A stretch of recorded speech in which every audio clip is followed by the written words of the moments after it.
ورحمۃ اللہ وبرکاتہ۔ الحمد للہ رب العالمین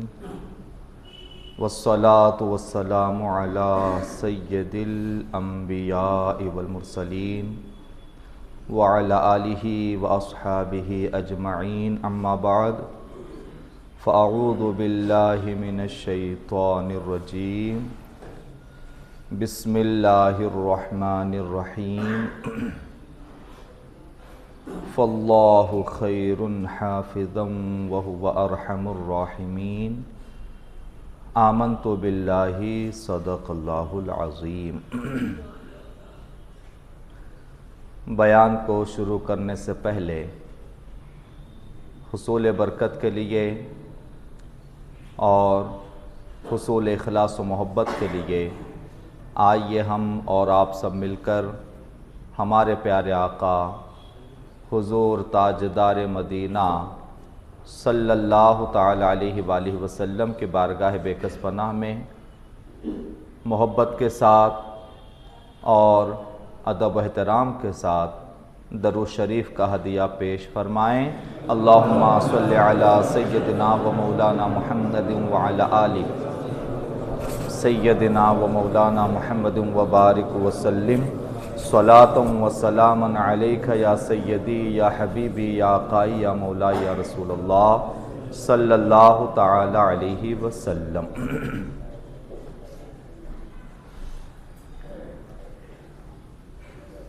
حضرت یعقوب علی نبینا وعلیہ السلام نے اپنے 10 بیٹوں کے ساتھ بالآخر حضرت بنیامین کو مصر بھیجنے کا یوں کہیے اجازت دے دی یا مصر بھیجنے کے لیے راضی ہوئے، تو جاتے وقت میں آپ نے اپنے بیٹوں سے کہا، قرآن مجید میں ہے، اور اس بات کو تھوڑا سا پھیلانے کی وجہ اور تھوڑا اس پوائنٹ پہ تفصیل بیان کرنے کا سبب ہی یہ ہے کیونکہ اس کا ذکر اللہ تعالیٰ نے قرآن مجید میں فرمایا ہے۔ اس لیے اس پوائنٹ کو تھوڑا سا خلاصے کے ساتھ ہم چاہتے ہیں کہ آپ کے سامنے اس کو پیش کیا جائے، بیان کیا جائے۔ حضرت یعقوب علیہ السلام نے اپنے 10 بیٹوں بلکہ اب 11 سے کہا کہ مصر میں داخل ہونا من ابواب متفرقہ، یعنی ہر ایک الگ الگ دروازے سے جانا، ایک دروازے سے مت جانا۔ اور گزشتہ جمعہ ہم نے عرض کیا کہ اس کا سبب وجہ کیا ہے؟ ساری تفسیریں، یعنی کوئی ایک نہیں بلکہ اس آیت کریمہ کی، یعنی ایسا کیوں کہا گیا کہ الگ الگ دروازوں سے جاؤ، ایک دروازے سے مت جاؤ، یہ ساری تفسیریں جتنی بھی آپ پڑھیں، چاہے ہماری اردو زبان میں قرآن مجید کی تفسیر کی ترجمہ تفسیر یا عربی زبان میں کیا ہوا ہو قرآن مجید کا ترجمہ تفسیر، ہر تفسیر میں اس کی وجہ اور اس کا سبب یہی لکھا ہوا ہے کہ حضرت یعقوب علیہ السلام کو دل میں بات آئی کہ میرے بیٹے دکھنے میں بڑے خوبصورت ہے، قوی ہیکل ہے، طاقتور ہے، اور 10 کے 10 اب 11 ملا کر 11 بھائی ہیں، تو کہیں ایسا نہ ہو جائے کہ دیکھنے والوں کو ان کی نظر لگ جائے، لہٰذا اس لیے کہا کہ الگ الگ ہو جائیے۔ تو اب تفسیر میں جب اس کا ذکر آیا کہ حضرت یعقوب علیہ السلام کو ڈر و خدشہ ہوا کہ کہیں ایسا نہ ہو جائے کہ ان کو نظر لگے، تو اب 2-3 پوائنٹ اگر ملا لیے جائے کہ یعقوب علیہ السلام کا قرآن مجید کی آیت کریمہ کی روشنی میں اپنے اولادوں کو اس طرح سے کہنا نظر بد سے بچانے کے لیے، دوسرا ہمارے پیارے نبی صلی اللہ تعالی علیہ وسلم کی کچھ احادیث یعنی حدیث ارشادات کو ملا کر اگر دیکھا جائے تو یہ ثابت ہوتا ہے کہ نظر بد یعنی بری نظر کا اثر ہوتا ہے۔ یہ صحیح احادیث سے ثابت ہے کہ بری نظر کا اثر ہوتا ہے۔ تو اب ہم چاہتے ہیں کہ اسی پہ تھوڑا سا آج کچھ تفصیلات ہم بیان کریں۔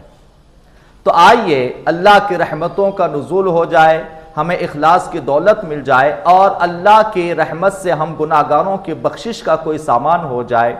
اس لیے ذرا جھوم کر درود پاک تو پڑھیے نا، اللہم صلی علی سیدنا و مولانا محمد وعلی آل سیدنا و مولانا محمد وبارک وسلم، صلاۃ و سلام علیک یا سیدی یا حبیبی یا رسول اللہ صلی اللہ تعالی علیہ وسلم۔ حدیث مبارکہ ہمارے پیارے حضور پیارے نبی صلی اللہ تعالی علیہ وسلم ارشاد فرماتے ہیں کہ نظر بد یعنی بری نظر اونٹ کو دیگ میں پہنچاتی ہے اور انسان کو قبر میں پہنچاتی ہے۔ حدیث کے الفاظ سے شروع کرتے ہیں۔ سرکار دو عالم صلی اللہ تعالی علیہ وسلم نے نظر بد اور بری نظر کے لگ جانے کا ارشاد فرمایا کہ ہاں ایسا ہوتا ہے۔ اب نظر بد لگتی کس طرح سے ہے، نظر بد یا بری نظر کا اثر کیسے ہوتا ہے؟ تو بری نظر کس کی لگتی ہے؟ اس میں سب سے پہلا جو درجہ ہے، یوں کہیے کہ سب سے پہلا درجہ بھی ہے اور تھوڑا سا تشویشناک درجہ بھی ہے، یہ کہ نظر لگنے میں سب سے پہلا کون ہو سکتا ہے کہ جس کی نظر لگ جائے؟ سب سے پہلا کون سے کیٹیگری کے لوگ ہوتے ہیں جن کی نظر لگ سکتی ہے؟ تو سب سے پہلا جو مرحلہ ہے نظر لگ جانے کا وہ ہوتا ہے حاسد کی نظر لگ جانا، یعنی زیادہ گنجائش، زیادہ پوسیبلٹی کسی کے نظر لگنے کی ہے تو وہ ہوتا ہے حاسد۔ حاسد یعنی کہ کیا؟ حسد کرنے والا، جلن کرنے والا۔ چونکہ اس کی وجہ اور اس کا سبب کیا ہے؟ حسد اور جلن یہ ایک بہت بڑے کبیرہ گناہوں میں سے ایک گناہ ہے۔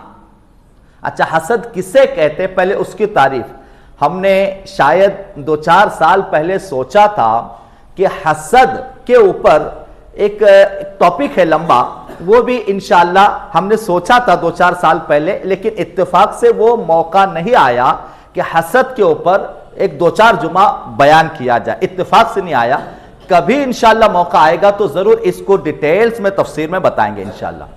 تو حاسد کی نظر لگنے کا زیادہ امکانات، زیادہ پوسیبلٹی ہوتی ہے۔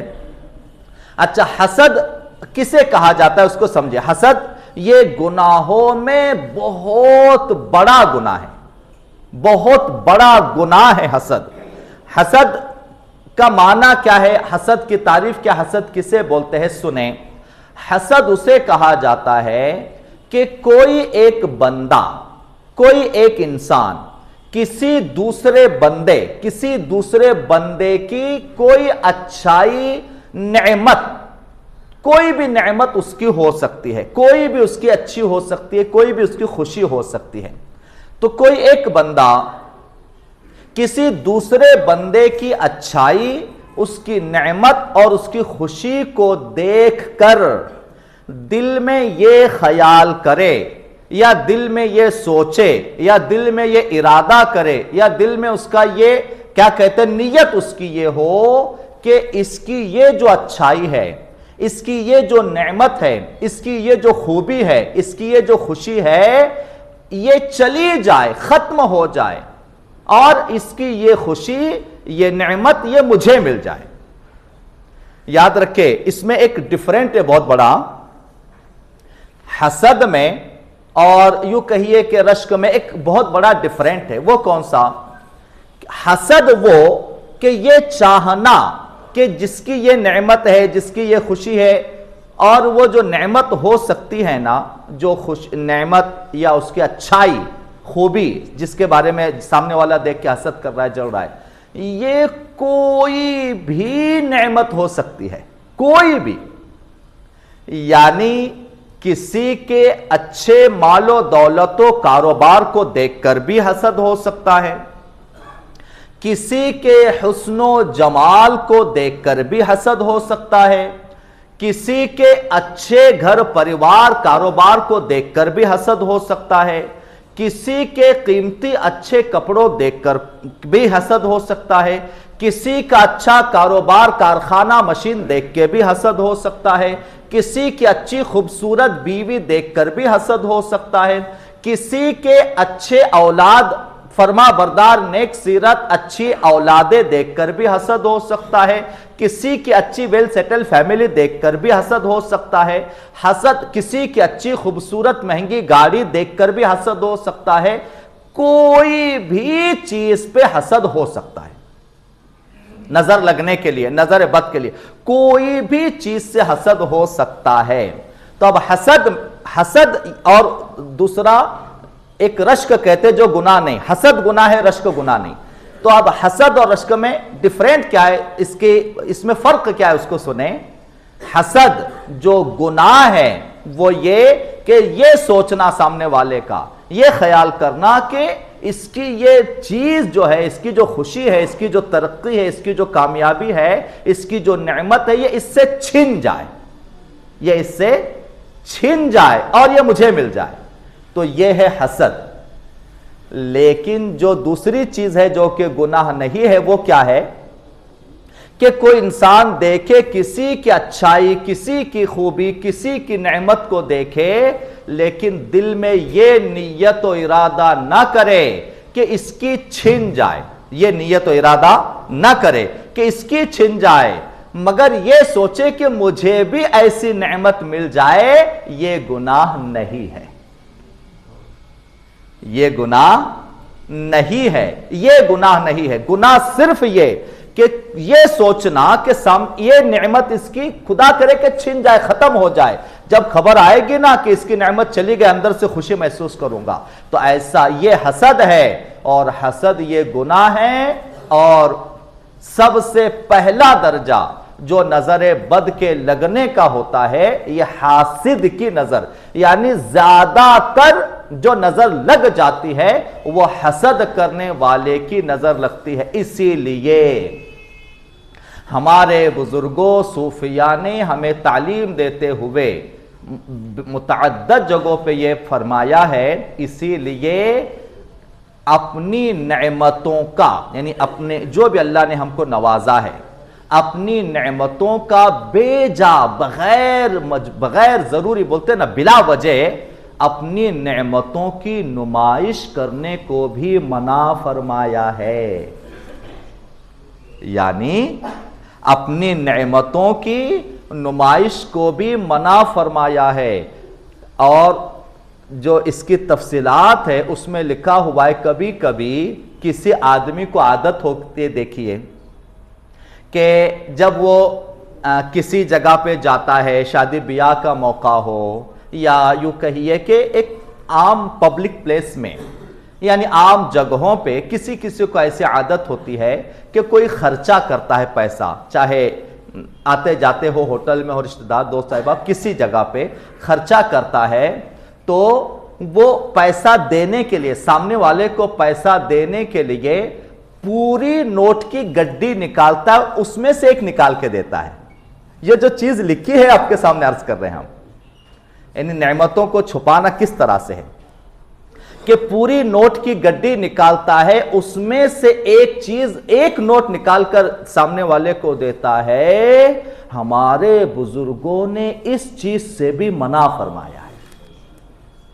ہمارے بزرگوں نے اس چیز سے بھی منع فرمایا ہے کہ اپنی نعمتوں کا بے جا بغیر ضروری یا بلا وجہ نمائشیں کرنا، یہ کہیں ایسا نہ ہو جائے کہ کسی کی نظر بد کا شکار ہو جائے۔ اور نظر بد کی تفصیلات اتنی زیادہ ہے کم وقت میں، اور خاص کر کے اس ٹاپک جو ہمارا چل رہا ہے اس کے درمیان میں اس کو بہت چیزیں بیان کرنا اتنا آسان نہیں ہے، جتنی ضروری چیزیں اتنی انشاءاللہ عرض کر کے پھر انشاءاللہ اپنے موضوع اور اپنے ٹاپک کو آگے ہم لے چلیں گے۔ تو پہلی چیز حاسد کی سب سے زیادہ پوسیبلٹی ہے کہ نظر لگیں، تو لہٰذا اپنی نعمتوں کو جتنا ممکن ہو چھپا کر رکھنا اور اپنی نعمتوں کا بے جا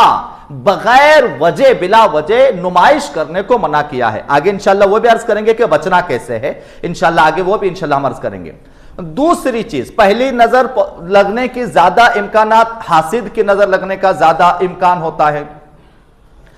دوسرا، اب یہ بھی ضروری نہیں ہے، سنیں، یہ بھی ضروری نہیں ہے کہ صرف حسد کرنے والے کی ہی نظر لگتی ہے، یہ بھی ضروری نہیں ہے، یہ بھی ضروری نہیں ہے کہ صرف حسد کرنے والے کی ہی نظر لگتی ہے، ایسا نہیں، بغیر حسد کرنے والے، بغیر جلنے والے انسان کی بھی نظر لگ سکتی ہے۔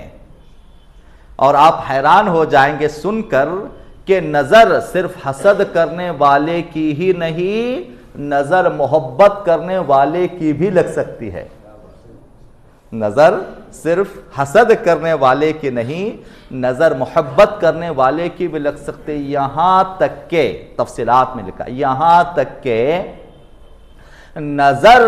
کبھی کبھی ماں باپ کی بھی اولاد کو لگ سکتی ہے، یا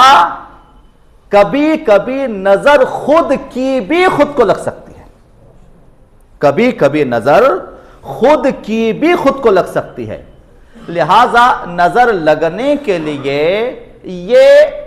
حاسد تو سب سے پہلے درجے میں آتے ہیں کہ ان کی زیادہ امکانات ہے نظر لگنے کی، مگر نظر لگنے کے لیے کسی کی بھی نظر ہو سکتی ہے، کسی کو بھی۔ تو اب سنیں بچنے کے کیا طریقے ہیں، بچا کیسے جائے نظر سے، تو نظر سے بچنے کے کچھ طریقے عرض کرتے ہیں، اللہ کی رحمتوں کا نزول ہو جائے اور اللہ تعالی ہم گناہگاروں پر اپنی رحمت کا سایہ فرمائے۔ اس لیے ذرا جھم کر ہمارے نبی پہ درود تو پڑھیے نا، اللہم صلی علی سیدنا و مولانا محمد وعلی آل سیدنا و مولانا محمد وبارک وسلم صلاۃ و سلام علیک یا سیدی یا حبیبی یا رسول اللہ صلی اللہ تعالی علیہ وسلم۔ تو اب نظر لگنے کے جو امکانات ہیں اس سے بچنا کیسے، اس میں دو یوں کہیے کہ دو پارٹ ہے، دو حصے اس کے۔ پہلا، میری نظر کسی کو نہ لگے، یہ پہلا حصہ کہ میری، کیونکہ مجھے خود بھی نہیں پتا کہ میری بھی نظر کسی کو لگ سکتی ہے، تو پہلا حصہ میری اپنی نظر کسی کو نہ لگے، یہ اس کا پہلا حصہ، اور دوسرا حصہ کسی دوسرے کی نظر مجھے نہ لگے، یہ دوسرا حصہ۔ تو اب دونوں آپ طریقے انشاءاللہ عرض کرتا ہوں، سماعت فرمائیں۔ پہلی چیز کہ اپنی نظر کسی کو نہ لگے، کہ میں کسی کی نعمت دیکھ رہا ہوں، کسی کو اچھائی دیکھ رہا ہوں، میری اپنی نظر کسی کو نہ لگے، اس لیے میری اپنی نظر یا اپنی خود کی نظر کسی کو نہ لگے، اس سے بچنے کے لیے بہت آسان طریقہ ہمارے بزرگوں نے اور احادیث کریمہ کی تفصیلات میں بہت لکھا ہوا ہے کہ اپنی خود کی نظر کسی کو نہ لگے، اس لیے آسان طریقہ ہے، جب بھی کسی کی اچھی چیز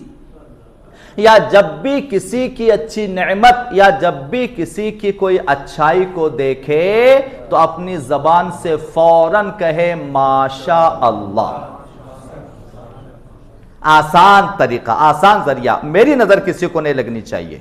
اس لیے جب بھی کسی کی کوئی بھی چھوٹی یا موٹی اچھائی دیکھے تو اس اچھائی کو دیکھ کر فوراً کیا کہیں ماشاء اللہ۔ اور آگے ایک اور چیز بتائی ہے، ماشاء اللہ کے ساتھ لا حول ولا قوت الا باللہ یا لا قوت الا باللہ، یہ پڑھنے سے بھی اور زیادہ اس میں جو ہے یہ کہ ہماری نظر کسی کو لگ ہی نہیں سکتی اگر ہم کہیں ماشاء اللہ۔ ہر نعمت کو دیکھ کے کوئی بھی اچھا، اسی لیے اپنے چھوٹے بچوں کو بھی دیکھے تو ہم بولتے ہیں کتنا پیارا ہے بچہ میرا، کتنا اچھا ہے بچہ میرا، تو صرف اتنا نہیں کہنا ہے، اس کے ساتھ ساتھ کہنا ہے ماشاءاللہ کتنا اچھا ہے بچہ میرا، یعنی ماشاء اللہ یہ لفظ بہت چھوٹا ہے مگر اس کی شان بہت بڑی ہے۔ یہ لفظ چھوٹا ہے مگر اس کی شان بہت بڑی ہے، تو لہٰذا جب بھی کسی کی کوئی اچھائی کو دیکھے تو ماشاء اللہ اپنی زبان سے کہے اور لا قوت الا باللہ کہے، اور بھی بہتر اور بھی اچھا۔ لہٰذا اپنی نظر کسی کو نہ لگے، اس کے بچنے کا طریقہ یہ کہ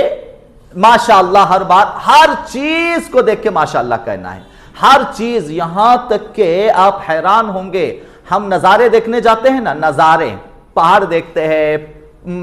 جھرنے دیکھتے ہیں، پودے دیکھتے ہیں، تو حدیث سے مبارکہ کے خلاصے میں ہے کہ نظر صرف انسان کو ہی نہیں لگتی بلکہ نظر تو نظاروں کو بھی لگتی ہے، اور نظر نظاروں کو ایسی لگتی ہے، ارشاد فرمائے گا اگر کسی بد نظر کی نظر لگے تو پتھر بھی پھٹ سکتا ہے، اتنی زیادہ نظر کا اثر ہوتا ہے۔ تو لہٰذا جب بھی کوئی بھی اچھی چیز کہیں بھی اللہ کی زمین پر، کیونکہ سب میرے رب کا ہے، کیونکہ کائنات میں جو کچھ ہے سب میرے رب کا بنایا ہوا ہے، تو جب بھی کوئی اچھی چیز دیکھے زبان سے ماشاءاللہ کہے۔ اب دوسرا، کسی کی نظر ہمیں خود نہیں لگنی چاہیے، اس کے لیے 2-3 الگ الگ چیزیں ہمارے بزرگوں نے ہمیں سکھائی۔ پہلی چیز کہ اگر ہم چاہتے ہیں کہ ہماری نظر کسی کو نہ لگے تو پہلی کوشش کرنا ہے زیادہ نعمتوں کی نمائش نہیں کرنی ہے، مگر یہ بھی ممکن نہیں ہے، یہ بھی پاسبل نہیں ہے، ظاہر سی باتیں کبھی نہ کبھی کوئی نہ کوئی چیز تو ظاہر ہو ہی جاتی ہے۔ تو اب نظر اپنے آپ کو یا اپنی کسی چیز کو نظر سے بچانے کا طریقہ یہ ہے، پہلی چیز سورہ فلق یعنی قل اعوذ برب الفلق اور قل اعوذ برب الناس، قل اعوذ برب الفلق اور قل اعوذ برب الناس، یہ جو 2 سورے ہیں، قل کے 2 سورے، آخری قرآن کے آخری 2 سورے، بسم اللہ الرحمن الرحیم کے ساتھ یہ 2 سورے پڑھ کر جب بھی ہم نظر بد سے بچنے کے لیے خود پڑھیں، پڑھ کے کسی پہ دم کریں، نیت ہونی چاہیے کہ مجھے نظر بد نہیں لگنی چاہیے، چاہے اپنی نعمت کے بارے میں سوچے، اپنی نعمت کا جو ہے نیت کر کے، جس بھی نیت کے ساتھ یہ 2 سورے پڑھ کر یا تو دم کیا جائے، دم کرنا پوسیبل نہیں، ممکن نہیں ہے تو صرف اس نیت سے پڑھ لیا جائے۔ جب یہ 2 سورے اپنی نظر بد سے بچنے کی نیت سے، خاص نیت سے اگر پڑھ لی جائے، کبھی بھی اس چیز کو نظر نہیں لگتی ہے۔ پہلی چیز قل اعوذ برب الفلق، قل اعوذ برب الناس۔ دوسری چیز سورہ قلم کی آخری 2 آیتیں، سورہ قلم قرآن مجید کے 29ویں پارہ میں ہیں، 29ویں پارے میں سورہ قلم کی آخری 2 آیتیں، وَإِن يَكَادُ الَّذِينَ كَفَرُوا لَيُزْلِقُونَكَ بِأَبْصَارِهِمْ لَمَّا سَمِعُوا الذِّكْرَ وَيَقُولُونَ إِنَّهُ لَمَجْنُونٌ وَمَا هُوَ إِلَّا ذِكْرٌ لِلْعَالَمِينَ۔ یہ آیتیں ہیں، 2 آیتیں، یہ سورہ قلم کی آخری 2 آیتیں پڑھ کر جس پر دم کی جائے یا جس نیت سے پڑھی جائے کہ نظر بد نہ ہو، اسے بھی کبھی بھی نظر نہیں لگتی۔ اور تیسری چیز، اب دیکھیے یہ تو دعاؤں کے ذریعے سے، مگر ہمارے بزرگوں نے ایک بہت بڑی چیز بتائی ہے۔ آپ جانتے کیا نظر سے بچنے کا طریقہ، نظر سے بچیں کیسے؟ تو یہ ساری تفصیلات لکھنے کے بعد نیچے ایک جملہ اور ہمارے بزرگوں نے لکھ دیا کہ نظر سے بچنے کے لیے، نظر سے بچنا ہے تو کسی کی نظر میں رہیں، نظر سے بچنا ہے تو کسی کی نظر میں رہیں، یعنی کسی اللہ والے، کسی بزرگ یا کسی اللہ کے نیک بندے کی نظر میں رہیں، تب بھی نظر سے بچ سکتے ہیں۔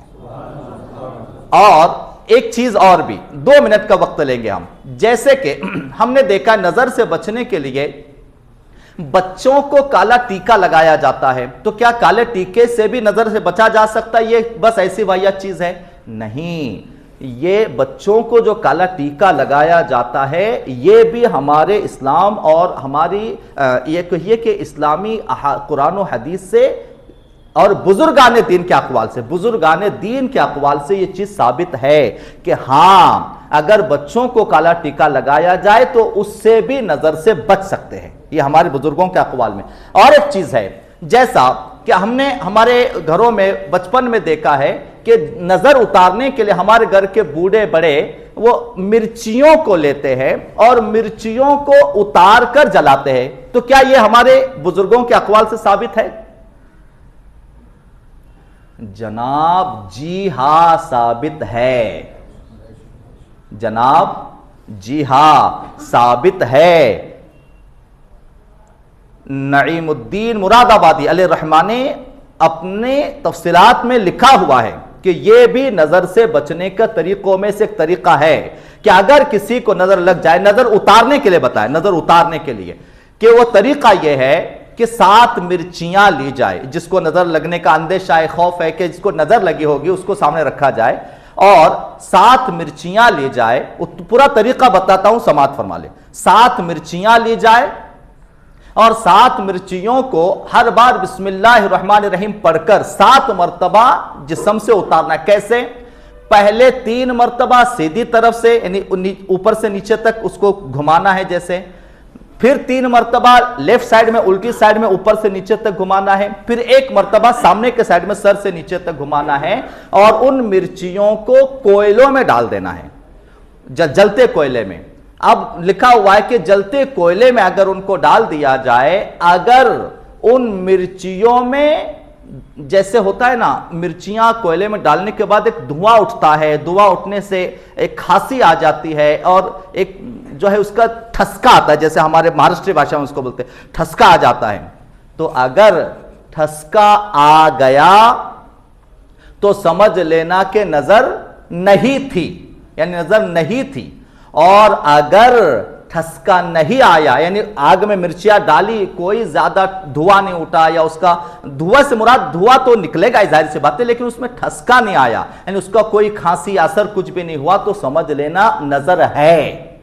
تو اب یہ طریقہ بتایا ہے کہ اس کو 1 یا 2 یا 3 مرتبہ، 1 دن 2 دن 3 دن کے گیپ میں اس کو اس طرح سے کرتے رہیں، اور جب تک یوں کہیے کہ دھوئے سے ٹھسکا نہیں آتا تب تک نظر ہے، اور جب ٹھسکا آ گیا تو سمجھ لینا نظر اتر گئی ہے۔ السلام علیکم ورحمۃ اللہ۔ کھڑے ہو جائے، جلدی صفحہ کو درست کر لیں۔